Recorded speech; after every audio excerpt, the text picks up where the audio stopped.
The snow fell like judgment. Elena stumbled through the drifts, her bare feet leaving crimson trails behind her. The thin dress clung to her body, soaked through freezing against her skin. Her breath came in shallow gasps, each one a knife to her ribs. She pressed a hand to her swollen belly. 6 months. 6 months of carrying a child no one believed was innocent. Her breath drifted out into the frigid air, her unique scent, sweet yet powerful, spreading through the forest. A massive shadow stood above her silver eyes, looking down. "You're dying," his voice rumbled low, "but I won't let that happen." The cold penetrated to her bones now. The forest stretched endlessly before her, dark pines heavy with snow. The moon hung full and silver above, watching, always watching. Elena's legs gave out. She collapsed into the snow, her body too weak, too cold, too broken. The baby kicked once, twice, as if protesting the surrender. "I'm sorry," she whispered to the life inside her. "I tried." The wind answered with a long, mournful howl, and then footsteps, heavy, deliberate, coming closer. Her heart lurched. Rogue's hunter's death finally come to claim her. She closed her eyes and waited, but the footsteps stopped. A shadow fell across her face, blocking the moonlight. When she forced her eyes open, a man stood above her, massive, draped in furs, stained with old blood. His face was scarred, hard-lined, framed by dark hair dusted with snow, but his eyes silver as the moon itself held something she hadn't expected. Recognition and pain. "Please," Elena breathed, "don't let them find me." The stranger's jaw tightened. He looked at her belly, then back at her face. For a long moment he said nothing. Then he bent down and lifted her into his arms as if she weighed nothing at all. "No one," he said quietly, "will touch you again." Her mind drifted to the events that had brought her here. Thomas had once promised her forever. The son of the Alpha, handsome and strong at 32, had courted her relentlessly. His blue eyes had shone with what she thought was love when he swore to protect her. But those same eyes had turned cold as ice when he slammed the gates behind her. "Never come back," he had said, "or we'll kill you and your bastard child." Thomas had believed she'd been unfaithful. They all had. No one listened when she told them about the attack during the hunt, about the rogue who had found her alone. She had fought, but she was only an Omega. When she discovered her pregnancy 3 months later, she went to Thomas first, certain he would believe her, but his trust had turned to suspicion, then to rage. "Exile," the Alpha had pronounced with his son standing stone-faced beside him. They stripped her of warm clothes before casting her out, ensuring she wouldn't survive the winter. The women of the pack had turned away, unwilling to witness, but equally unwilling to speak up. The stranger carried her through the snow, his stride never faltering despite the howling wind and deepening drifts. The scent of pine and smoke grew stronger, and then she saw it, a cave entrance nearly hidden in the mountainside. Warmth emanated from within. He ducked inside, the temperature rising immediately. A fire burned in the center of the cave, illuminating stone walls hung with furs and weapons. He placed her gently on a bed of pelts near the flames. The heat felt almost painful against her frozen skin. He moved with purpose, retrieving a pot of water, heating near the fire, tearing strips of cloth from what looked like an old shirt. "Can you sit up?" His voice was rough, like he wasn't accustomed to speaking. When she struggled, he supported her back with a firm hand, and for the first time she saw him clearly. His face bore the marks of hard years. A scar ran from his right temple to his jaw. Another crossed his left eyebrow. He was older than she had first thought, perhaps 40, with streaks of silver in his dark hair. But it was his eyes that held her attention, silver as the moon, somehow ancient and haunted. "You need to get warm. I'll turn away while you change." He handed her a large tunic made of soft wool, then moved to the other side of the cave, his back to her. The simple act of modesty surprised her. She shed her frozen dress with trembling fingers and pulled on the tunic. It smelled of cedarwood and something else, something distinctly him. It hung to her knees, clearly made for his much larger frame. "I'm decent," she whispered. He turned back, eyes sweeping over her clinically. "Your feet are frostbitten. They need treatment." He knelt before her without waiting for permission, taking one of her feet in his hands. They were large hands, scarred and calloused, yet his touch was gentle as he cleaned the cuts and applied a salve that stung, then numbed. "Who are you?" Elena asked. "No one. You saved me. I found you. Why? The man's hands paused, his silver eyes lifted, meeting hers across the space between them. Because I know what it looks like when a pack throws away something sacred. The words hit her like a physical blow. Elena swallowed hard. You're a wolf. I was. His voice dropped lower. Now I'm what's left after wolves destroy everything. He returned to tending her wounds, the scrape of cloth against skin filling the silence. Elena pulled the fur tighter around herself. They'll be looking for me. They won't find you here. How do you know? Because this mountain belongs to the dead, and I'm the only one who still walks it. A chill ran down her spine that had nothing to do with the cold. What happened to you? His jaw clenched. For a moment, she thought he wouldn't answer. Then he exhaled slowly. I was a king once. I made choices that cost lives. Now I pay the price. Elena stared at him, taking in the silver eyes, the scars, the weight of command that clung to him, even in exile. You're him, she whispered, the Northern King. The one who failed his people, he finished coldly. Yes. The fire cracked between them. Elena's hand moved to her belly again. Protective, instinctive. The child, he said quietly. It's not his, is it, the one who cast you out? Her throat tightened. No. Then whose? I don't know. His eyes sharpened. You don't know. I was attacked. Her voice broke. During the hunt 3 months before I realized I was pregnant. I tried to tell them, but no one believed me. They said I was lying, that I'd been unfaithful. The blade he had been holding stilled completely. The king's expression shifted, something ancient and dangerous moving beneath the surface. They threw you out for being raped. It wasn't a question. Elena nodded, unable to speak past the knot in her throat. The silence that followed was suffocating. Then the king stood, his movements controlled but trembling with barely contained rage.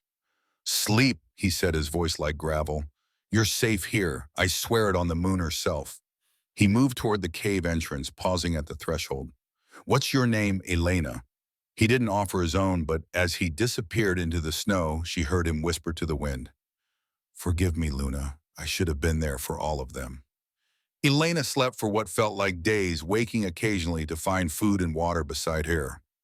The king came and went like a shadow, tending the fire, leaving fresh meat or bread, yet rarely speaking. On the third day, she felt strong enough to stand. Her feet had healed remarkably fast, though they still ached. She found him outside the cave, staring into the distance, a military knife twisting in his hands. The mountains stretched in all directions, white and pristine under the morning sun. He didn't turn when she approached, but his posture stiffened slightly. You were a soldier, she said, noting the way he held the knife, the military tags half hidden beneath his shirt. He tensed further. Once, Korea. A muscle ticked in his jaw. How did you know? My grandfather fought there. He called it the frozen hell. He had that same look in his eyes sometimes. The king turned to her then, and something in his expression had softened fractionally. Your feet should not be bearing weight yet. I'm stronger than I look. I never doubted that. He sheathed the knife and gestured toward the forest. Come, you need to move to regain your strength. They walked slowly through the snow, the king shortening his stride to match hers. He pointed out tracks in the snow, teaching her to distinguish deer from rabbit, wolf from fox. He showed her which plants remained edible, even in winter, hidden beneath the drifts. You know a great deal about survival, she observed. War teaches that first. Everything else comes later. His voice carried the weight of memory. Korea taught me cold. The mountains taught me solitude. Both taught me that strength without purpose is just violence waiting to happen. Elena studied his profile. Is that why you left your kingdom? His expression shuddered closed. We should head back. Storm's coming. He nodded toward darkening clouds on the horizon. That night, as the wind howled against the cave entrance, Elena sat across the fire from him, watching as he methodically sharpened a hunting knife. The rhythmic scrape of stone against steel had become almost comforting. Why did they call you the Northern King? She asked. He continued, sharpening eyes on the blade. Because my territory was in the north, the Montana highlands. That's not what I meant. The scraping stopped. He looked up, silver eyes reflecting the flames. Because I ruled through fear. Because I believed strength was the only virtue that mattered. Because I forgot what it meant to show mercy. Elena held his gaze. And now Now I remember. Too late to matter. 6 hunters found them the next morning, young males from Elena's former pack, arrogant and reckless. They circled the cave entrance, growling, snapping. The king stepped outside, motioning for Elena to stay hidden. "Where is she?" once demanded, shifting to human form. "We know she's here." The king didn't move. "There's no one here but me." "You're lying. I'm telling you to leave, Jay. We don't take orders from exiled traitors." The words hung in the air like poison. Then the king smiled, a cold, terrible thing. "Then let me remind you what traitors are capable of." He moved. Elena had never seen anyone fight like him. It wasn't the raw strength of an alpha, but something else entirely precise, economical, lethal. He fought like a man who had learned on battlefields, who had survived when others hadn't. 3 wolves fell unconscious before the others even registered the attack. The remaining 3 shifted, snarling, lunging, but the king was already among them, faster than thought, brutal as winter itself. When the snow settled, all 6 lay unconscious in the drifts. The king cleaned his blade on the snow and turned back to Elena, who stood frozen in the cave entrance. "Pack your things," he said. "We're leaving." "Why?" "Because they'll send more, and next time they'll bring an alpha." Elena's breath caught. "Where will we go?" The king's silver eyes held hers. "North, to the place where even kings fear to tread." He extended his hand. "Do you trust me?" Elena looked at his scarred palm, at the man who'd saved her, protected her, asked for nothing in return. She placed her hand in his. "Yes." They traveled for 2 days through endless snow. The king moved ahead, silent and sure-footed, cutting a path through drifts that would have swallowed Elena whole. He never let her fall behind, never let her struggle alone.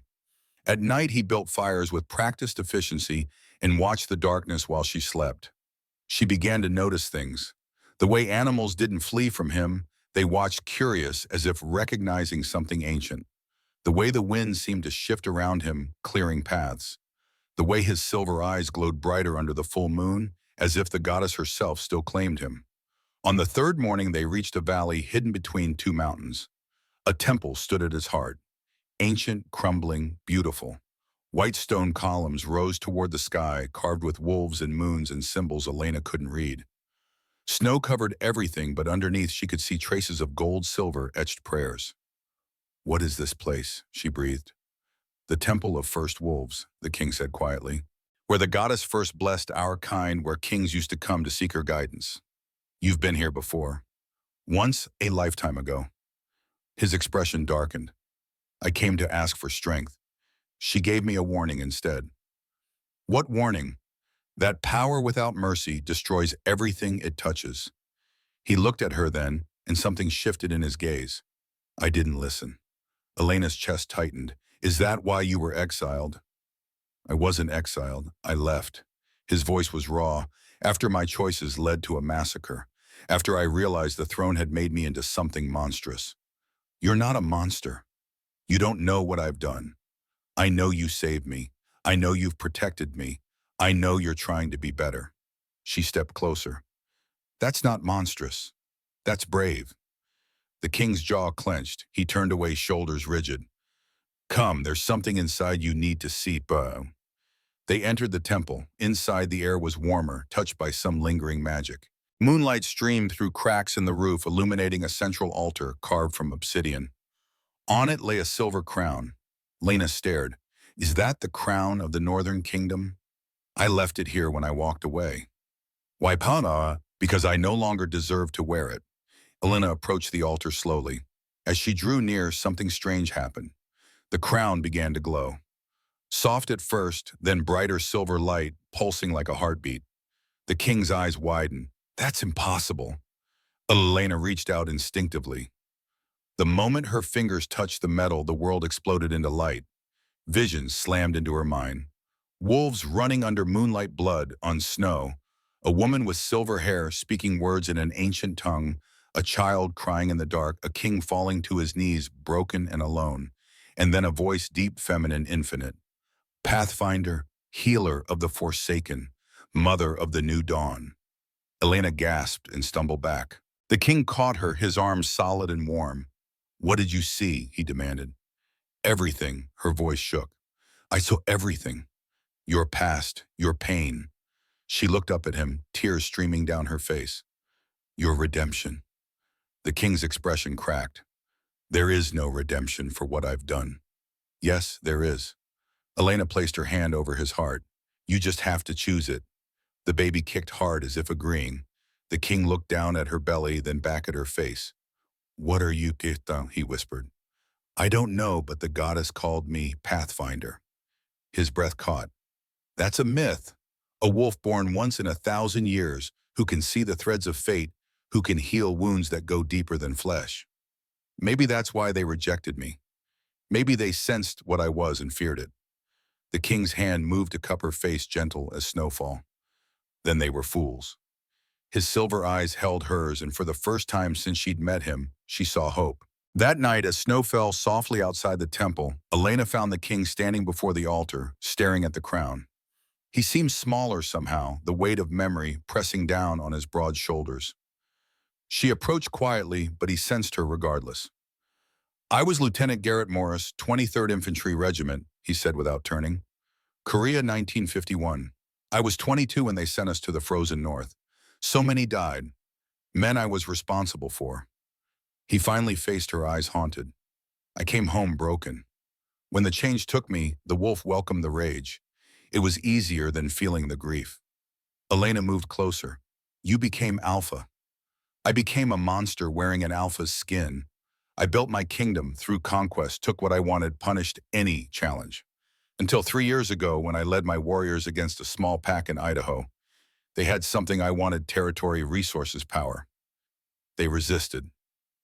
I ordered no survivors. His voice cracked. There were children, Elena, mothers, elders. I heard their screams as my wolves tore them apart, and something inside me finally broke through the rage. I saw what I had become. Elena reached for his hand. He flinched but didn't pull away. I renounced my crown that night, left it here as an offering to the goddess I had betrayed. I've been alone since, as I deserved to be, until I found you in the snow. Not found, Elena said softly. Guided. What do you mean?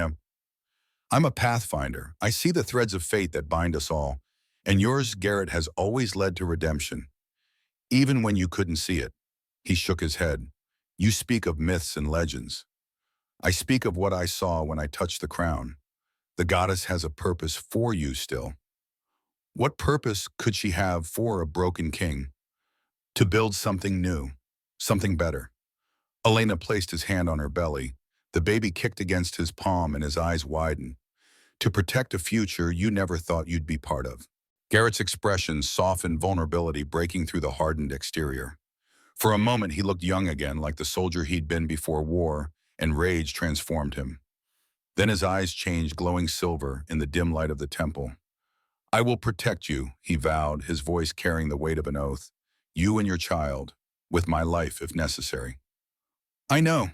They stayed in the temple for 7 days. Garrett taught Elena to harness the gift, to see and understand the threads of fate that shimmered in the air around living things. At first they appeared only in flashes, golden strands connecting her to the child in her womb, silver threads binding the temple to the earth, red lines reaching into the distance where her former pack dwelled. But by the 7th day she could see them constantly if she chose a web of light and connection that revealed the truth of all things. She could see Garrett's thread, clearly now, once black with rage and pain, now slowly turning silver, reaching toward her own. On the morning of the 8th day, she woke to find him kneeling at the altar, head bowed in prayer. The crown still rested there, gleaming softly in the dawn light. The goddess spoke to me last night, he said without turning. First time in 3 years. She showed me a vision of wolves I don't know coming here seeking sanctuary. She said the Pathfinder would build a kingdom of mercy where the broken could heal. Elena moved to stand beside him. Not me alone. No, he agreed, finally looking up at her. Together. His expression changed suddenly, head tilting as if listening. They found us. Elena felt it too, the approach of many, their threads burning bright against the snowy landscape. She closed her eyes, following the brightest thread. 200 wolves, maybe more. And leading them, Elena's heart clenched. Thomas. Garrett stood, every line of his body tensing for battle. Stay inside. No, he turned, silver eyes flashing. Elena. They came for me, and I won't hide while you fight my battles. You're pregnant. You're vulnerable. I'm a Pathfinder." Her voice was steel. "And I'm done being cast aside." Before he could argue, she walked past him and out into the snow. The army waited in formation, wolves in human and beast form, armed with silver and steel and fury. At their heads stood Thomas, the Alpha's son, who'd loved her once. His face twisted with disgust when he saw her. "There you are, traitor." "I'm not a traitor," Elena said calmly. "I'm a survivor. You disgraced our pack, brought shame on our bloodline. I was attacked. I told the truth. You refused to listen." "Lies," Thomas spat. "You spread your legs for rogues and tried to blame others for your sin." The words should have hurt, but Elena felt nothing but pity. "You're so afraid of the truth," she said softly, "that you'd rather destroy an innocent woman than admit your justice failed." Thomas snarled and shifted. Garrett stepped between them. The temperature dropped. Every wolf in the army froze instinct, screaming danger. Because they recognized him now, the scars, the silver eyes, the presence that made lesser wolves want to bow. "The Northern King," Thomas breathed. "Former king," Garrett corrected, "but still more than enough to end you. You have no authority here. I have the authority the moon grants to those who protect the innocent." Garrett's voice was quiet, but it carried across the valley like thunder. "And you, boy, are about to learn what it means to face real judgment." Thomas's eyes darted to his army. "Kill them both." No one moved. Garrett smiled coldly. "Your wolves are smarter than you. They know a fight they can't win." "Then I'll kill you myself," Thomas lunged. Elena's hand shot out. The threads of fate lit up around her, silver and blazing. Time seemed to slow. She saw it clearly now, the path to choice, the moment everything would change. "Stop," she commanded, and Thomas froze mid-leap, suspended in the air by invisible force. The army gasped. Elena stepped forward, her voice ringing with power she'd never known she possessed. "I am Pathfinder. I am chosen by the goddess herself. And I declare this judgment, Thomas, son of Alpha Richard, you are guilty of casting out the innocent, of refusing truth, of leading through fear instead of wisdom." Thomas struggled against the invisible bonds, his face contorted with rage. "You have two choices," Elena continued. "Return to your pack and tell them the truth, that you were wrong, that you failed me, that mercy is not weakness." Her eyes glowed silver. "Or face the wrath of the moon herself." "I'll never," the light intensified. Thomas screamed as the goddess's judgment burned through him, not killing, but revealing. Every lie, every cruelty, every moment he had chosen pride over truth. When the light faded, he collapsed to his knees, sobbing. "I'm sorry," he choked out. "I'm sorry. I was afraid. I didn't want to admit I'd failed to protect you, so I blamed you instead." Elena's expression softened. "That," she said quietly, "is the first true thing you've said in months." She released him. Thomas looked up at her, broken and humbled. "What do I do now?" "You go home. You tell the truth. You learn to lead with compassion instead of fear." She turned to the army. "All of you remember this day. Remember that power without mercy is just tyranny in different skin." The wolves bowed their heads one by one. Then they turned and left, melting back into the forest like shadows. When the valley was empty, again Elena's legs gave out. Garrett caught her instantly. "You did it," he breathed, awe in his voice. "You changed everything." "We did it," Elena corrected. "Together." He carried her back into the temple. As the moon rose full and silver through the broken roof, Garrett knelt before the altar. In the moonlight, with Elena watching, he placed his hand on the crown he had abandoned. "I swore I would never wear this again," he said, "and I won't. But I make a new oath tonight." He looked up, his eyes meeting Elena's. "I swear to protect the Pathfinder. I swear to build a kingdom based not on conquest, but on mercy. I swear to be worthy of the second chance I never deserved." He rose and crossed to where Elena sat, taking her hands in his. "I don't know if I can ever atone for what I've done. But if you'll let me, I'll spend my life trying." Elena squeezed his hands. "The goddess doesn't make mistakes, Garrett. She led me through the snow to your cave. She brought us here to this moment. Whatever happens next, we face it together." Outside, wolves began to howl, not in mourning but in celebration. The first followers of the new kingdom, drawn by the power of what had happened in the valley. Exiles, outcasts, the broken, seeking healing. Elena could see their threads glowing as they approached, weaving together into something new and beautiful. Garrett looked up, listening to the howls. For the first time since she'd met him, he smiled a real smile that transformed his scarred face, reaching all the way to his silver eyes. Together, he agreed, and in that word was the promise of everything to come. 3 months passed swiftly in the sacred valley. Winter released its grip as spring arrived early, bringing warmth and new life to the once frozen landscape. The ancient temple, silent for so long, now echoed with the sounds of a growing community. Wolves came in small groups, at first drawn by whispers of the Northern King, who now ruled with mercy instead of might, in the mysterious Pathfinder who could see into souls. Elena stood at the temple entrance, watching the sunrise paint the valley gold.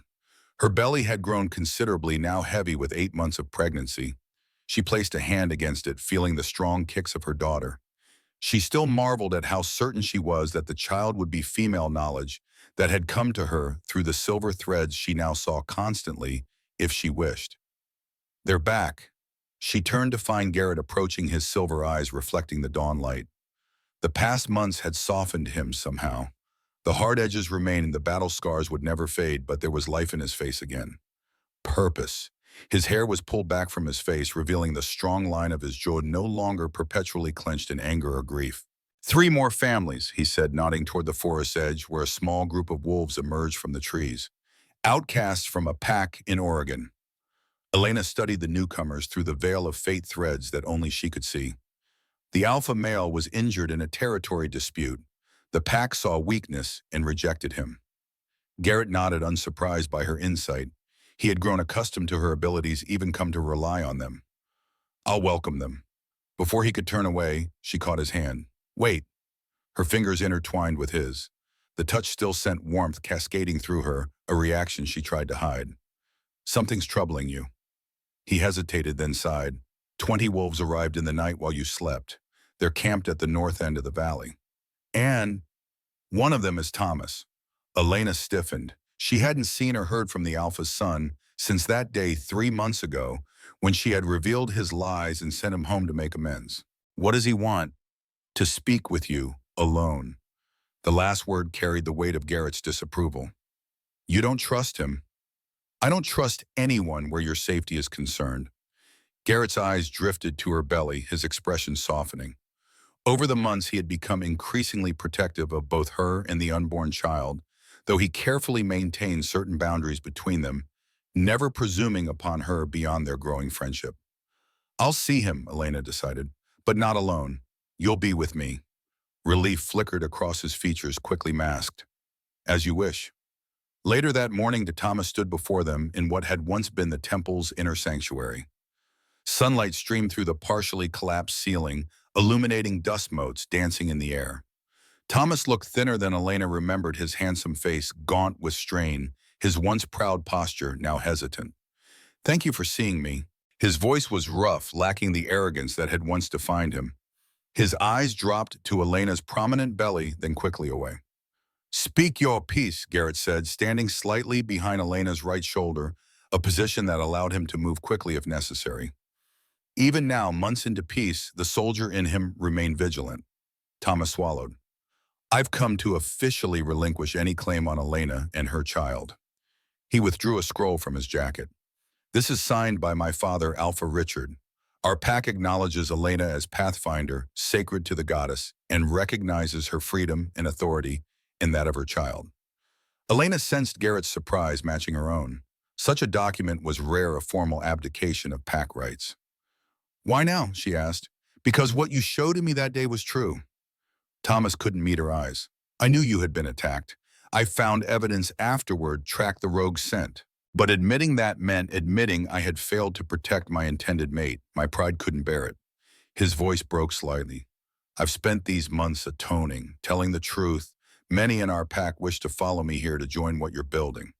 Garrett moved closer to Elena, his presence solid and reassuring at her back. And what do you think we're building exactly? Thomas finally looked up, his expression earnest. Hope. A place where mistakes aren't death sentences, where strength protects instead of dominates. He paused. My father doesn't understand.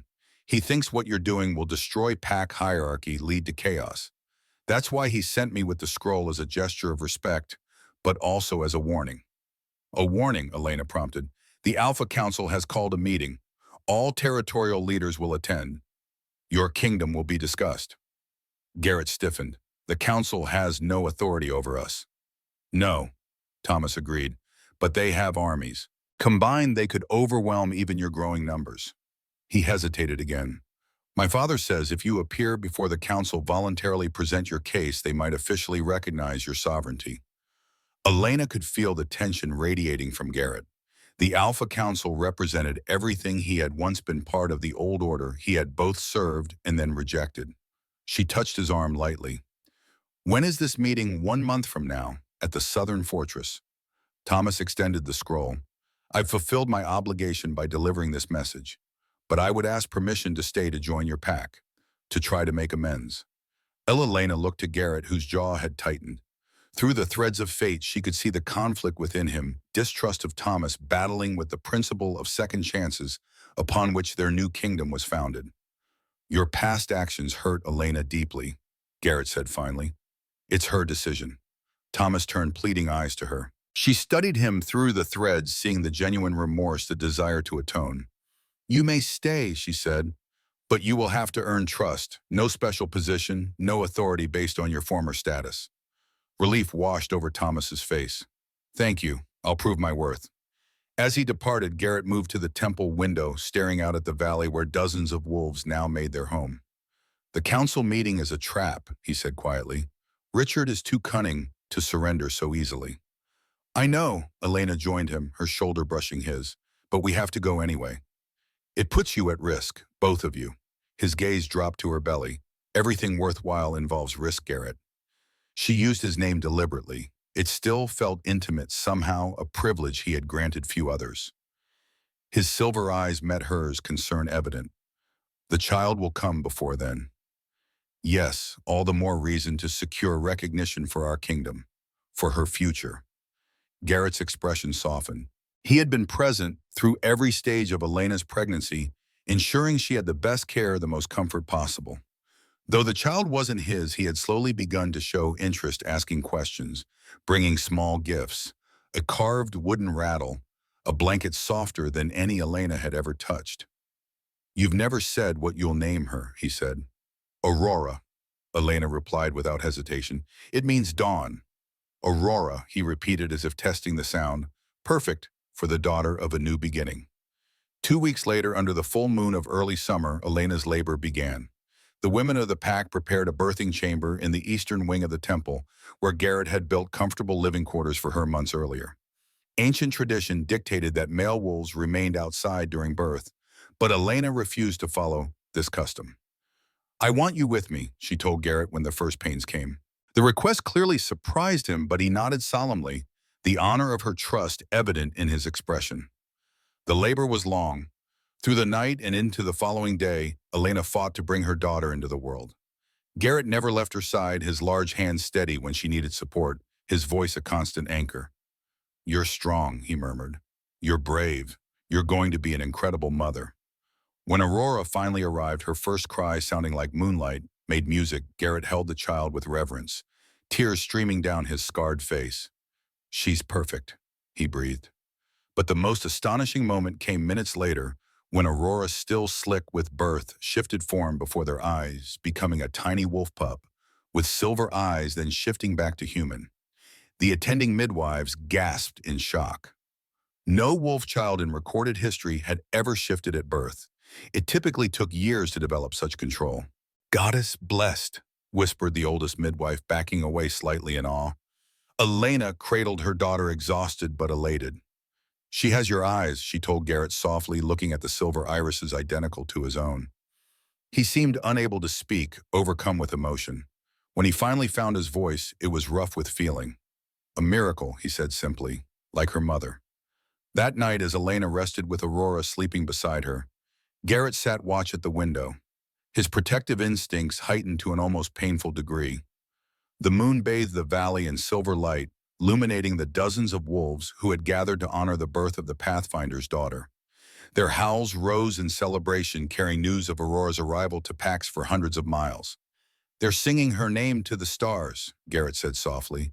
An old tradition, not done in generations. Elena smiled tiredly. Will you tell her stories of the old ways when she's older? Your memories go back further than most. He turned from the window, his expression vulnerable in a way she rarely saw. If you wish me to have a place in her life. I've never doubted that, Garrett. He moved to sit beside the bed, his large frame making the chair look small. Elena, He hesitated, seeming to struggle with words. What I feel for Aurora, for you, it's not something I expected to feel again. Ever. Elena reached out, taking his hand. The touch sparked that now familiar warmth between them. I know, I can see it in your threads, remember silver and strong, binding us together. His thumb traced gentle circles on her palm. Is that what the Pathfinder sees, bonds that already exist? Oh, yes, and possibilities. Choices not yet made. She hesitated. Garrett, there's something I haven't told you. Something I've seen in the threads between us. His expression grew serious. Tell me. Well, the night we met, when you carried me through the snow, I saw a bond forming. Not just friendship or alliance. She took a deep breath. A mate bond, beginning to form between us. Garrett went completely still. Mate bonds were sacred among wolves, rare and precious. They formed naturally between true matches, but required acceptance from both parties to complete. Why didn't you tell me? His voice was carefully controlled. At first, I barely understood what I was seeing. Then as I learned more about my abilities, I wasn't sure if it was what you would want. She met his gaze steadily. You've carried so much guilt, Garrett. I didn't want to be another burden. He leaned closer, his eyes intense. You have never been a burden. Not for one moment. His hand moved to cup her face gently. I felt the pull toward you since that first night, but I told myself it was impossible. That I had no right to such happiness after what I'd done. The goddess disagrees, Elena said softly. She's offering you redemption, Garrett. Offering us both a chance at something we never thought possible. The moment stretched between them, heavy with possibility. Then Aurora stirred, breaking the tension. Garrett drew back slightly, though his expression remained open, vulnerable. Rest, he said. We'll talk more when you're stronger. In the days that followed, word spread quickly about Aurora's extraordinary abilities. Wolves came from ever greater distances to witness the miracle child who could shift at will, whose silver eyes seemed to see beyond the physical world. By her second week, Aurora could already focus on faces, tracking movement with uncanny awareness for a newborn. The growing attention concerned Garrett. Too many strangers, he muttered one evening as they walked the temple grounds, Aurora bundled against Elena's chest. Too many unknown factors. They come out of curiosity, not malice, Elena assured him. Through her threads, she could see the intentions of most visitors, all hope, desire to be part of something new. Not all, Garrett replied grimly. Thomas reported scouts from the Southern Territory watching our borders. Richard is gathering information before the council meeting. Elena sighed. The council meeting loomed just 2 weeks away. Their fledgling kingdom had grown to nearly 300 wolves, an impressive number for such a short time, but still vulnerable compared to the established territories with thousands of pack members. We need allies, she said thoughtfully. Not just refugees and outcasts, but respected wolves from the old order who see value in our way. Garrett nodded. I've been thinking the same. There are a few alphas who might listen, who ruled with more wisdom than most. I knew them in my former life. Reach out to them, Elena suggested.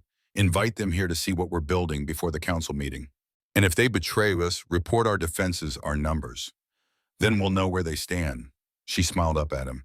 Have a little faith, Garrett. Not everyone is Richard. He snorted softly, but the tension in his shoulders eased. Over the past weeks since Aurora's birth, a subtle shift had occurred between them. The admission of the forming mate bond had removed certain barriers. Garrett allowed himself small touches, now a hand at the small of her back, fingers brushing hers when they walked side by side. And sometimes, when he thought she wasn't looking, Elena caught him watching her with an expression of wonder, as if he couldn't quite believe she was real. One evening as summer deepened and Aurora turned 1 month old, they sat together on the temple steps. The child lay sleeping in a cradle Garrett had carved from ancient oak, her tiny face peaceful in slumber. Fireflies danced in the twilight, and the valley stretched before them, dotted with the homes of their growing community. "Did I ever tell you why I was in those mountains the night I found you?" Garrett asked suddenly. Elena shook her head.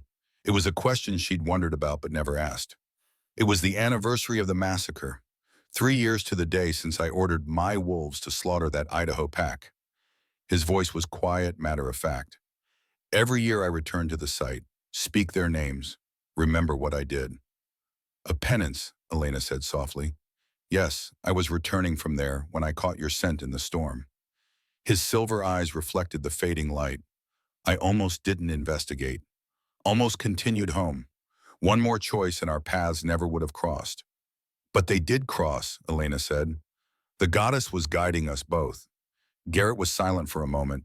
Then he reached into his pocket and withdrew something small that gleamed in the twilight. "I've carried this since I left the northern throne," he said, opening his palm to reveal a ring of silver set with a moonstone. "It belonged to the first northern king, passed down through generations. I kept it as a reminder of what I lost, what I destroyed." Elena's breath caught as she recognized the ancient artifact. The moonbond ring. It's said to have been blessed by Luna herself. Yes. Tradition holds that it should be given only to the king's true mate. He turned to face her fully. "Elena, I have no kingdom to offer you, no crown, no riches. Just a broken man trying to rebuild something worthwhile from the ruins of his life. But if you would accept it, I offer you this ring, and with it my heart, my protection, my life." Elena felt tears welling in her eyes. Through the threads she could see the bond between them pulsing brighter than ever, silver and gold intertwined. "Garrett," she whispered, "you have given me a home when I was lost, strength when I was weak, and hope when I had none. You've helped me build not just a kingdom, but a family." She extended her hand. "Yes, my answer is yes." He slipped the ring onto her finger. The moonstone glowed softly, recognizing her as Pathfinder. Garrett leaned forward, hesitating just a breath away from her lips, giving her time to withdraw if she wished. Instead, Elena closed the distance between them. Their first kiss was gentle, tentative, then deepening as years of loneliness and pain dissolved into something new and precious. When they finally parted, the mate bond between them flared visibly even to normal sight, a silver aura surrounding them both. "I love you," Garrett said simply, the words clearly unfamiliar on his tongue, but no less sincere for it. "And I love you," Elena replied. From the cradle, Aurora cooed softly as if approving the union. The next 2 weeks passed in a blur of preparation for the council meeting.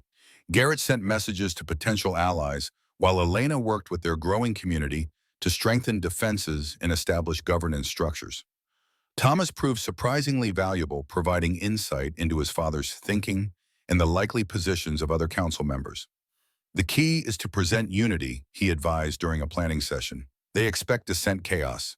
Show them order, purpose, cohesion." Garrett nodded thoughtfully. The former enemies had developed an uneasy respect bound by their shared commitment to Elena and the new kingdom. "We'll bring representatives from each segment of our community. Fighters, healers, teachers. Show them we're building something complete, not just a refuge." As the day of departure approached, Elena found Garrett in the temple armory, methodically checking weapons and armor. Aurora slept peacefully in a sling across his chest, a sight that still melted Elena's heart each time she witnessed it. For all his warrior's demeanor, Garrett had proven to be a naturally gentle guardian to her daughter, who in turn seemed to find special comfort in his arms. "You're worried," she said, not a question. He sighed, setting aside the blade he'd been sharpening. "Richard will have planned for every contingency. He's had months to prepare." "So have we." Elena moved closer, touching the moonstone ring that now rarely left her finger. "And we have something he doesn't." "What's that?" "Truth, purpose, the goddess's blessing." She smiled slightly, and a very stubborn former king who refuses to lose what matters most. Garrett's expression softened. He rose, careful not to disturb Aurora, and pulled Elena close with his free arm. "When did you become so wise?" "I've always been wise," she teased. "You were just too grumpy to notice." He chuckled, the sound still rare enough to delight her. "Perhaps." His expression grew serious again. "Elena, if anything happens at the council—" "It won't," she interrupted. "But if it does, we face it together. All three of us." She touched Aurora's sleeping head gently. "That's what family does." Family. The words seemed to hang between them, precious and fragile. Garrett nodded once resolve, replacing doubt in his silver eyes. The journey to the southern fortress took 3 days. They traveled with a small entourage: Thomas, Maya their head healer, Jackson leader of their border guards, and 6 other wolves representing various aspects of their community. Aurora remained with Elena, her extraordinary abilities already a topic of legend that couldn't be hidden. The southern fortress rose from the plains like a monument to the old ways: massive stone walls, imposing towers, gates carved from ancient trees. Generations of alphas had ruled from the stronghold, making decisions that affected wolves across the continent. Garrett had once sat among them, a younger, harder man with different values. As their group approached the gates, Elena felt him tense beside her. "It's been 5 years since I walked these grounds," he said quietly. "The last time I came as a conqueror, not a supplicant." "We are neither supplicants nor conquerors today," Elena replied firmly. "We come as equals." The gates swung open. Inside, hundreds of wolves had gathered in the central courtyard, representatives from every major pack in North America. At the far end, on a raised dais, sat 5 alpha wolves, the council members, one from each cardinal territory. Richard Thomas's father, an alpha of the Southern Territory, sat at the center, his posture regal, his expression carefully neutral as he watched their approach. Whispers followed their progress through the crowd. Elena could hear fragments clearly with her enhanced senses. "The Northern King. They say his Omega commands the fate threads. Child can shift at birth. Building an army of outcasts." Garrett ignored the murmurs, his focus entirely on the council. Richard rose as they reached the dais, his gray hair and beard neatly trimmed, his bearing every inch the alpha. "Garrett," he acknowledged with a slight nod, "it has been too long." "Richard," Garrett's voice betrayed nothing of the history between them. Richard's gaze shifted to Elena, then to Aurora nestled against her chest. "And the Pathfinder."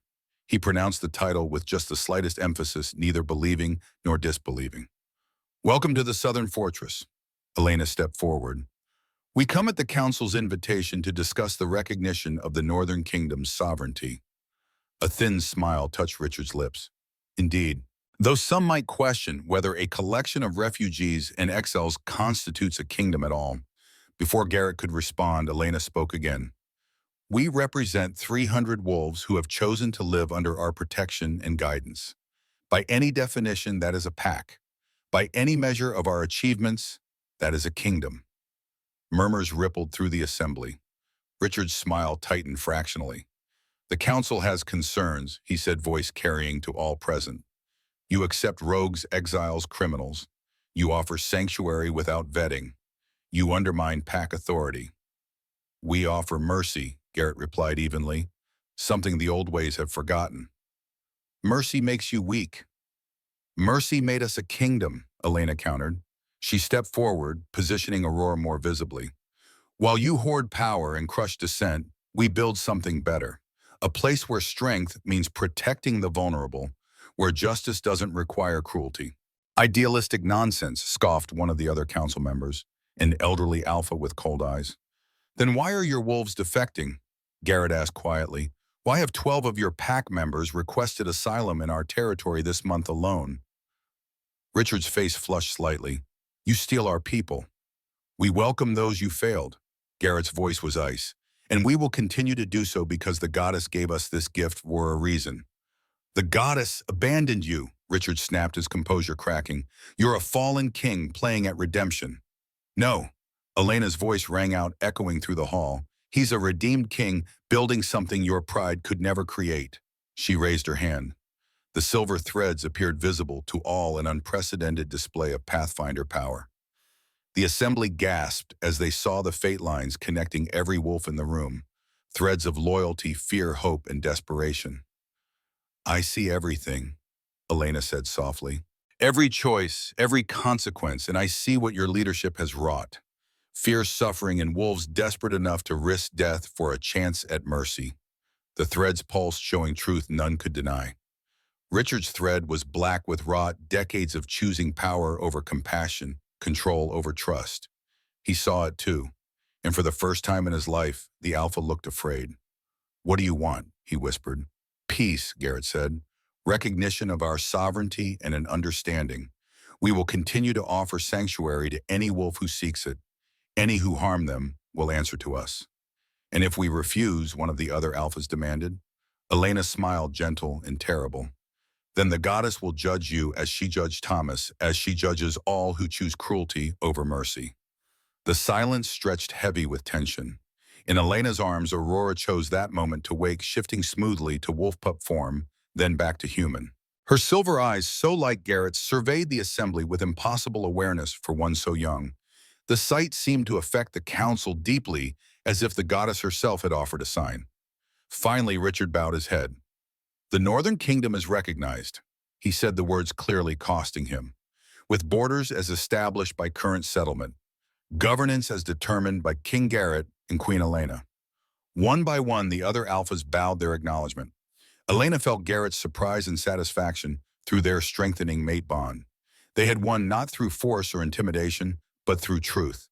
As the formal proceedings concluded and the assembly dispersed into smaller groups, Richard approached them privately. "This isn't over," he said quietly. "You've won today, but your way threatens everything we've built for generations. Order, hierarchy, stability." "Your order is stagnation," Garrett replied. "Your hierarchy is oppression. Your stability is built on the backs of those you discard." Richard's eyes narrowed.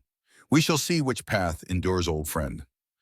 His gaze lingered on Aurora. "The child is extraordinary. A pity she might be used as a pawn in your crusade for change." Elena felt Garrett tense beside her, but she placed a calming hand on his arm.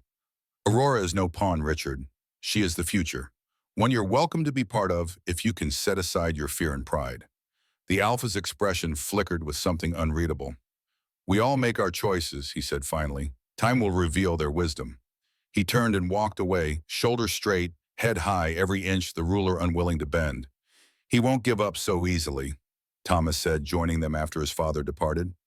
"This recognition buys you time, nothing more." "Time is all we need," Elena replied. "Each day our kingdom grows stronger. Each day more wolves see that there is another way to live." As they prepared for the journey home, Garrett found Elena standing alone on one of the fortress battlements, gazing north toward their kingdom. Aurora slept peacefully in her arms, exhausted from the day's events. "Queen Elena," he said softly, coming to stand beside her, "it seems we've started a revolution." She smiled, leaning into him as his arms circled her waist. "King Garrett, it seems the goddess had plans for us all along." He touched Aurora's cheek gently. "I've been thinking about what Richard said about choices and time revealing their wisdom." His silver eyes met Elena's. "When I found you in the snow that night, I thought I was saving you. Now I understand. You were saving me." "We saved each other," Elena corrected gently, "and now we build something that will outlast us both." Below them, their companions prepared for departure. Beyond the fortress walls, wolves from various packs gathered, whispering of the northern kingdom of the Pathfinder, who could see truth of the fallen king who found redemption. The seeds of change had been planted. Aurora stirred her tiny hand, reaching up to touch Garrett's scarred cheek. For a moment, her eyes glowed silver just like his, and Elena knew the child was seeing the threads that bound them all together. Mother, daughter, and the man who had chosen to love them both. The moon rose full and brilliant over the fortress, bathing them in silver light. The way home was clear. The future, uncertain but full of promise, awaited. 5 years passed in the sacred valley, each season bringing growth to the fledgling northern kingdom. What had begun as a sanctuary for outcasts had evolved into a thriving society of nearly 1,000 wolves. The temple, once crumbling and forgotten, now stood restored at the center of a community that stretched across the Wyoming highlands, its ancient stones bearing witness to a new way of living. Aurora grew as swiftly as the kingdom itself. At 5, she possessed abilities that astonished even those accustomed to her miraculous nature. She could shift forms at will, control the weather in small ways, and see fate threads almost as clearly as her mother. Her silver eyes, so like Garrett's, held wisdom far beyond her years, yet she remained a child in all the ways that mattered, curious, joyful, occasionally stubborn. On a crisp autumn morning, Elena stood watching her daughter play with other pack children at the edge of the forest. Maple leaves cascaded around them in brilliant shades of red and gold, Aurora's laughter rising above the sounds of play. Through the silver threads only, she could see Elena observe the intricate connections binding her daughter to the world around her, bright, vibrant lines reaching toward the future. She grows more remarkable every day, Garrett said, approaching silently, as was his habit. After 5 years as mates, Elena still found her heart quickening at his presence. Time had been kind to him. The hard edges of his face had softened, though the scars remained. Silver threaded through his dark hair at the temples, now adding dignity rather than age to his appearance. Maya says she's been asking about the stars, Elena replied, leaning into him as his arm circled her waist. Apparently, she insisted the North Star moved last night, just slightly. Garrett raised an eyebrow. Did it? According to our astronomers, yes. A fractional shift no human instrument could detect. Elena shook her head in wonder. She sees things even I cannot. Before Garrett could respond, Aurora suddenly stopped playing. She stood motionless in the falling leaves, her small form, rigid eyes fixed on something distant. The other children continued around her, unaware of the change. Elena felt it immediately through their bond, a cold spike of fear. Aurora, she called, already moving forward, Garrett at her side. The child turned slowly, her eyes glowing silver, illuminated from within. The bad man is coming, she whispered, her voice echoing strangely as if someone else spoke through her. He smells like smoke and pain. Elena knelt before her daughter, taking her small hands. What bad man, sweetheart? The one who wants to take me away. Aurora's expression reflected confusion and fear. He says I'm his, but I'm not. I'm yours and father's. Garrett crouched beside them, his face grave. Describe him, little one, he said gently, despite the tension Elena could feel building within him. Dark hair, dark eyes. Smells like smoke and pain, Aurora repeated. He's bringing others with him. Broken wolves, wrong wolves. She looked directly at Garrett, her gaze unnervingly adult. They're coming in 3 days. At moonrise. The silver glow faded from her eyes, and suddenly she was just a 5-year-old girl again, swaying slightly with exhaustion. Garrett caught her as she slumped forward, lifting her easily into his arms. What was that? He asked Elena quietly as they carried Aurora back toward their home in the eastern wing of the temple. A true seeing, Elena replied, her voice tight with concern, the goddess speaking through her. Who is this bad man? Garrett's protective instincts radiated from him like heat. Elena shook her head. I don't know, but I think we'll find out soon enough. That night, after Aurora had been settled into bed, Garrett and Elena convened an emergency council in the temple's central chamber. Thomas, now their trusted general, listened gravely as they recounted Aurora's vision. Maya, their head healer, offered insights on the child's unusual abilities. Jackson, commander of their border guards, immediately suggested doubling patrols. If someone's coming for Aurora, they'll find more resistance than they expect, Jackson stated firmly. 5 years of peace had not dulled the former rogue's fighting instincts. We need to identify this threat before it arrives, Garrett said, pacing the length of the chamber. A force of broken wolves suggests organization purpose. Elena closed her eyes, reaching out through the silver threads that connected all things. She could sense the kingdom's boundaries, the wolves who lived within it, the natural rhythms of the valley. But beyond, at the edges of her perception, something dark approached. Something twisted. They're already coming, she said, opening her eyes. Approximately 50 wolves moving from the southeast. But there's something wrong with their threads. They're distorted, blackened. Dark magic, Maya whispered, her face paling. The old kind. Forbidden. Thomas straightened. My father wouldn't...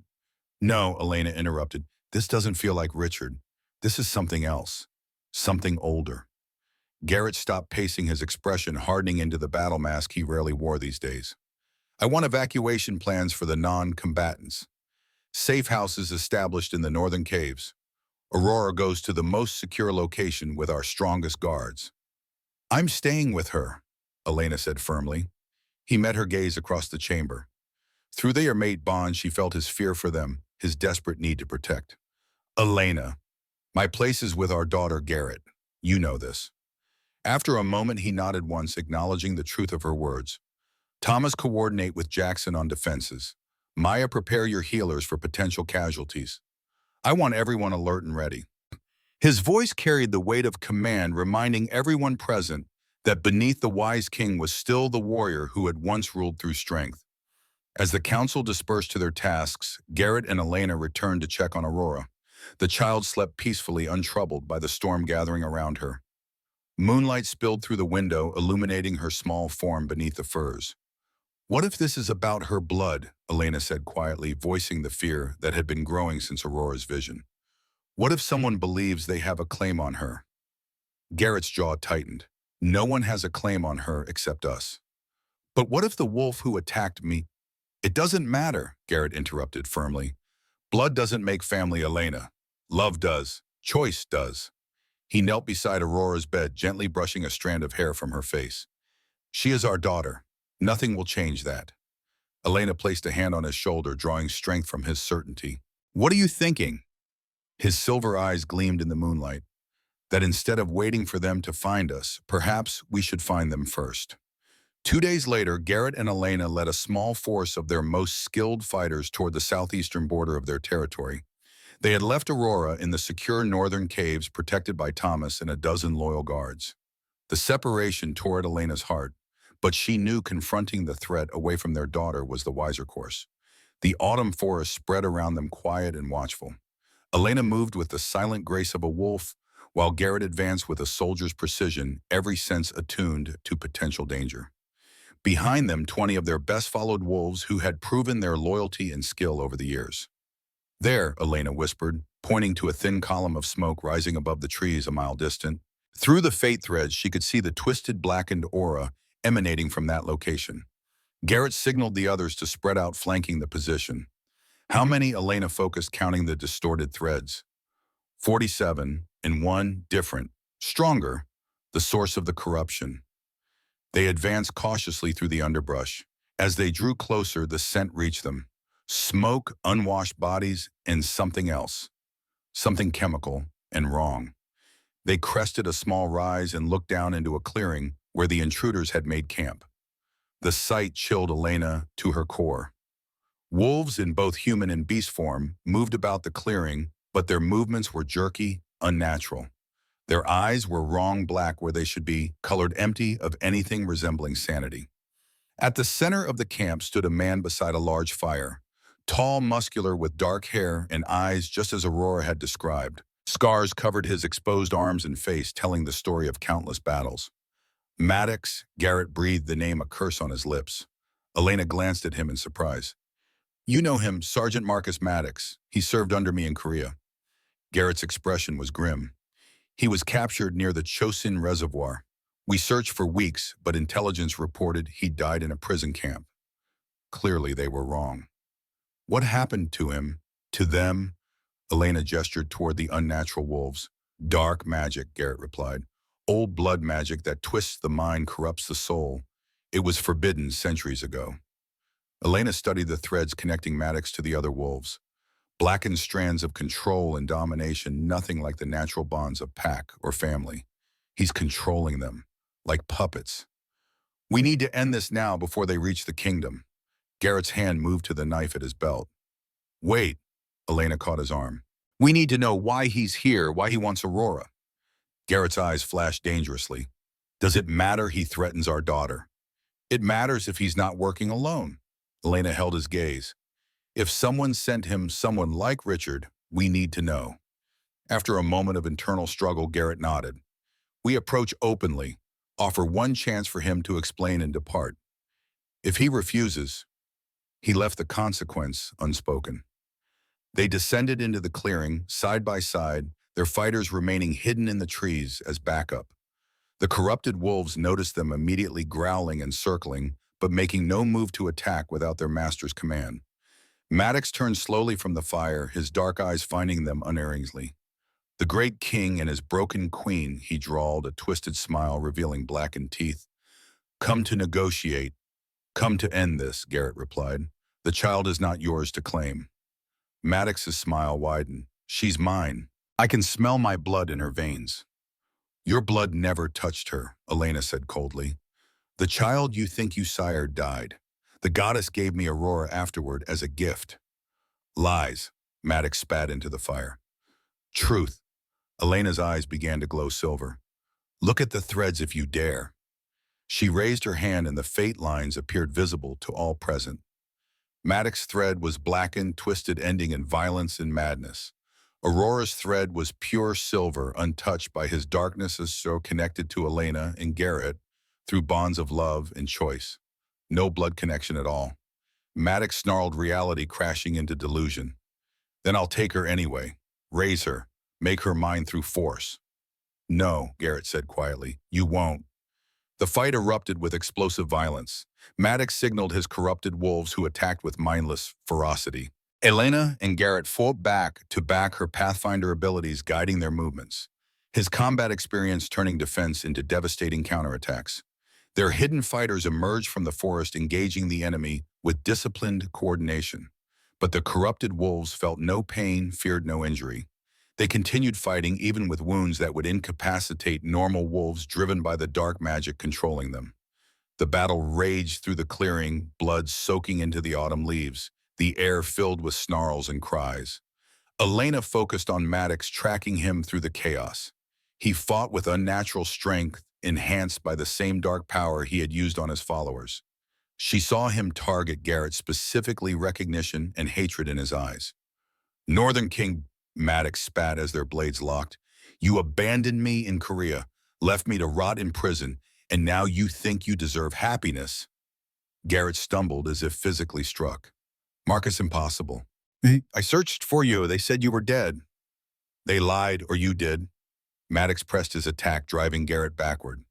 I spent 2 years in that hellhole. And when I finally escaped, when I finally made it home, what did I find? My mate with another. My pack moved on. Nothing left for old Marcus. Elena circled behind Maddox, following the blackened threads to their source, a talisman hanging around his neck, pulsing with dark energy. The source of his power over the other wolves. If she could remove it. I mourned you, Garrett said, parrying another blow. We all did. Your name is on the memorial at Fort Carson. Pretty words from the man who left me behind enemy lines. Maddox's attacks grew more frenzied. Someone found me, though. Someone who recognized my potential, who gave me purpose again. Elena moved closer, waiting for her opening. Who, Marcus? Who sent you after my daughter? Maddox laughed bitterly. Does it matter? I'm already dead. Have been since Korea. It matters, Garrett said, his voice softening. Because whoever did this will try again. Tell us, and we'll make sure you die with purpose instead of emptiness. Something flickered in Maddox's eyes, a brief moment of clarity breaking through the madness. He stared at Garrett, then at Elena, recognition slowly dawning. It was the Alpha, he whispered. Richard. He found me 10 years ago, living rough in the mountains. Told me about you, about your kingdom, about the prophecy child who would one day challenge the old order. He touched the talisman at his throat. He gave me this, said it would give me power enough to take what should be mine, said the child was my blood. Garrett's expression went cold with fury. Richard, he growled, always playing the long game. Seeing her opportunity, Elena lunged forward, snatching the talisman from Maddox's neck. The moment it left his possession, a change swept through the clearing. The corrupted wolves stumbled, howled, their blackened threads beginning to fade. Some collapsed immediately, the dark magic having consumed too much of their original selves. Others stood confused, slowly regaining awareness. Maddox himself fell to his knees, the unnatural strength leaving him. Blood poured from wounds he had previously ignored. His face, momentarily clear of madness, revealed the man he had once been, a soldier, a friend. Garrett, he gasped, is it really you, Baham? It's me, old friend. Garrett knelt beside him, grief evident in his expression. Did we win in Korea? Maddox asked, his voice fading. Garrett placed a hand on his shoulder. You did. Your sacrifice wasn't forgotten. A ghost of a smile touched Maddox's lips. Good. His eyes found Elena. The child, protect her. Richard fears her. The power she'll have when she comes of age. We will, Elena promised. Maddox nodded once, then slumped forward. Garrett caught him, easing his old comrade gently to the ground. For a long moment, he remained kneeling beside the body, head bowed. Then he stood, his expression resolute. Richard will pay for this, he said quietly, for using my friend, for threatening our daughter. Elena placed the talisman carefully in a warded pouch Maya had prepared. Not through vengeance, Garrett. Through justice. He looked at her, the battle fury slowly receding from his silver eyes. Yes, Justice, he turned to their fighters who had finished securing the clearing. Help those who can be saved, end the suffering of those who cannot, then burn this place to the ground. The dark magic must not spread. As their followers carried out his orders, Garrett and Elena stood at the edge of the clearing, watching the corrupted camp burn. The surviving wolves, only 12 of the original 47, huddled nearby, dazed and traumatized, but slowly recovering their minds. We'll take them home, Elena said. Help them heal if we can. Garrett nodded, his expression distant. And Richard, we summon the council. Elena's voice hardened. Publicly, every alpha from every territory. Let them see what their leader has done, the lines he was willing to cross. He'll deny everything. Not when faced with Pathfinder truth. She touched the mate bond mark at her throat, drawing strength from their connection. This ends now, Garrett. For Aurora's sake. For our kingdom. They returned to find their daughter safe but restless. Aurora ran to them the moment they entered the northern caves, flinging herself into their arms with the abandonment only a child can manage. You fought the bad man, she stated, not a question. I saw it in my dreams. Elena exchanged a glance with Garrett over their daughter's head. Aurora's abilities continued to surprise them. Yes, sweetheart. The bad man won't bother us again. Aurora pulled back, her silver eyes serious. But the real bad man is still out there. The one who made the first bad man come. We know, Garrett said, smoothing her dark hair. And we're going to make sure he can't hurt anyone else. The child nodded solemnly. Good, because he wants to hurt lots of people, not just me. Within a week, messengers had been dispatched to every territory carrying formal summons to an emergency council meeting at the Temple of First Wolves. Such a summons issued jointly by a recognized king and a Pathfinder could not be ignored without grave consequence. Richard received the news with outward calm, according to their spies, but privately raged against the presumption. Still, he had no choice but to attend. To refuse would be to admit guilt before the proceedings even began. The temple grounds were transformed to accommodate the gathering. A great circular space was prepared with the sacred altar at its center.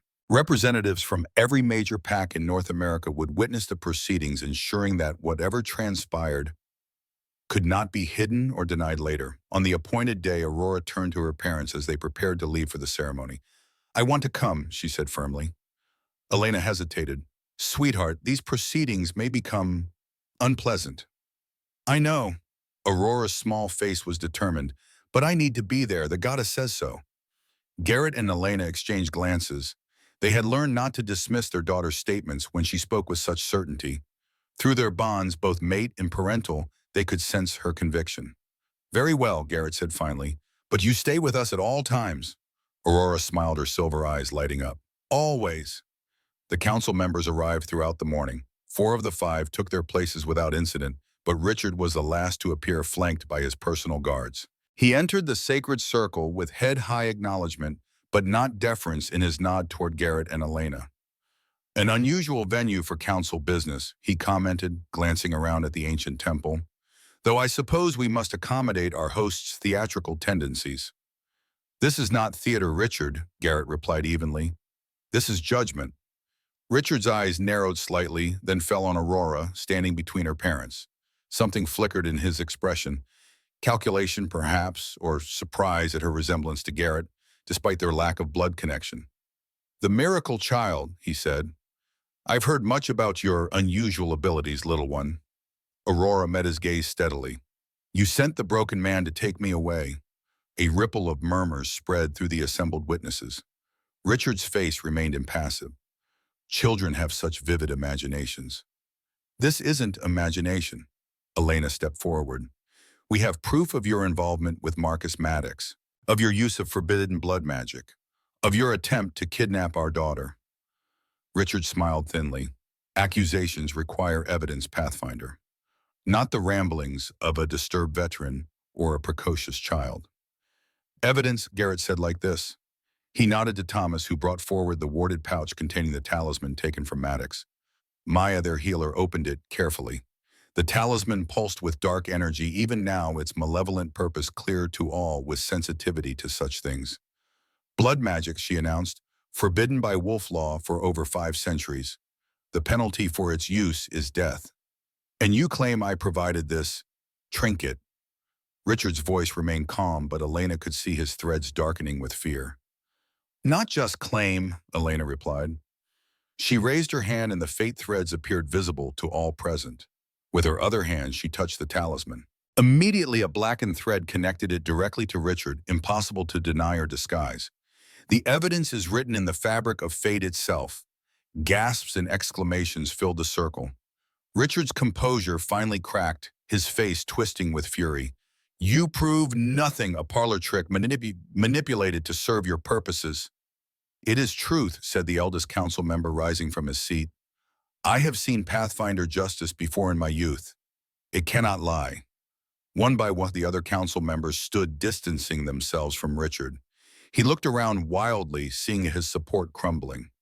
You don't understand, he snarled. What they're building here will destroy us all. Hierarchy exists for a reason. Order must be maintained. Their way leads to chaos, to the end of everything we've built for generations.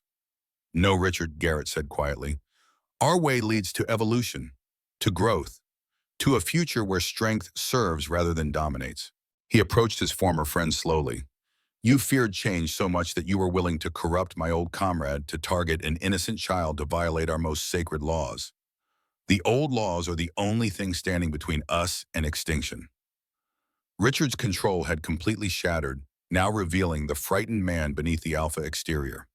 Humans grow stronger, more numerous every year. Our territories shrink. Our bloodlines weaken. Only the strong can ensure our survival. Elena stepped forward, bringing Aurora with her. Strength comes in many forms, Richard. Look at our daughter. Born of tragedy, raised with love, already showing more wisdom than woke wolves 10 times her age. The future belongs to her generation, not to those clinging to an outdated vision of power. Richard's gaze fixed on Aurora, something like wonder briefly breaking through his fear. She is remarkable, he admitted softly. I believed she would be the instrument of our destruction, that her power would overthrow everything. Not destruction, Aurora said, her clear child's voice carrying to every corner of the circle. Building, the goddess says the old must make way for the new, but that doesn't mean the old is forgotten, just transformed. A hush fell over the assembly. Even at 5 years old, Aurora commanded attention, not through force, but through an innate authority that could not be denied. Richard slowly sank to his knees, the fight leaving him all at once. What now, he asked, looking up at Garrett. Execution, exile. You have the right by the old laws. Garrett was silent for a long moment, his silver eyes unreadable. Then he glanced at Elena, their mate bond vibrating with shared understanding. He turned back to Richard. Once I believed that power without mercy destroys everything it touches. I learned that lesson too late, and others paid the price for my ignorance. His voice carried easily through the silence. I will not make the same mistake twice. He extended his hand to the kneeling Alpha. Richard, you are stripped of your title and authority. Your actions have proven you unworthy of leadership, but your life is spared. Your knowledge, your experience still have value. If you choose to accept mercy, to learn a new way, there is a place for you in our kingdom. Shock rippled through the assembly. Such leniency was unprecedented, especially for crimes as severe as Richard's. The former Alpha stared at Garrett's outstretched hand as if it might be a trick. Why, he whispered. After what I've done, Hypo, it was Elena who answered, because that is our way, the way of the Northern Kingdom. The path of mercy, even when vengeance would be easier. After what seemed an eternity, Richard took Garrett's hand and rose to his feet. I do not deserve this chance, he said, voice rough with emotion. But I accept it, and I will spend what remains of my life trying to understand what you have built here. The council moved swiftly after that. Thomas was confirmed as the new Southern Alpha, his years of loyal service to the Northern Kingdom having proven his capacity for leadership. The other territories pledged formal alliances recognizing not just the sovereignty of Garrett and Elena's realm, but the validity of their approach to governance. As the proceedings concluded and the assembly dispersed to celebrate, Garrett found Elena and Aurora standing near the ancient altar where their journey had begun more than 5 years ago. The silver crown still rested there, a reminder of what had been left behind and what had been gained. You were right, he said to Aurora, crouching to meet her at eye level. Building, not destruction. She smiled, touching his scarred cheek with her small hand. The goddess says you were always meant to be more than a warrior, father. You were meant to be a builder, too. Garrett gathered her into his arms, rising to stand beside Elena. Together they watched the sun setting over their kingdom, painting the valley in shades of gold and amber. Wolves moved about below their community, thriving, their future secure for the first time in generations. 10 years ago, I stood in this temple, broken and alone, Garrett said softly, convinced that my only purpose was to suffer for my sins. And now, Elena asked, though she could feel the answer through their bond. He looked at her, then at Aurora, his silver eyes full of the emotion he had once thought himself incapable of feeling. Now I understand. The goddess never abandoned me. She was guiding me all along, through the darkness, through the snow, to you. Aurora wiggled in his arms, pointing to the sky where the first stars had appeared. Look, the North Star moved again. They gazed upward, following her gesture. To their astonishment, the star did seem to pulse, growing brighter for just a moment, a sign perhaps of divine approval. What happens now? Aurora asked, yawning despite her excitement. Elena smiled, taking her daughter's small hand in hers. Now we continue building. Together. Together, Garrett agreed, his arm encircling them both. As they turned toward home, the temple glowed softly in the gathering darkness, the ancient stones bearing witness to something rare and precious. A kingdom founded not on conquest or power, but on the revolutionary belief that mercy freely given and chosen daily is the only strength that truly endures.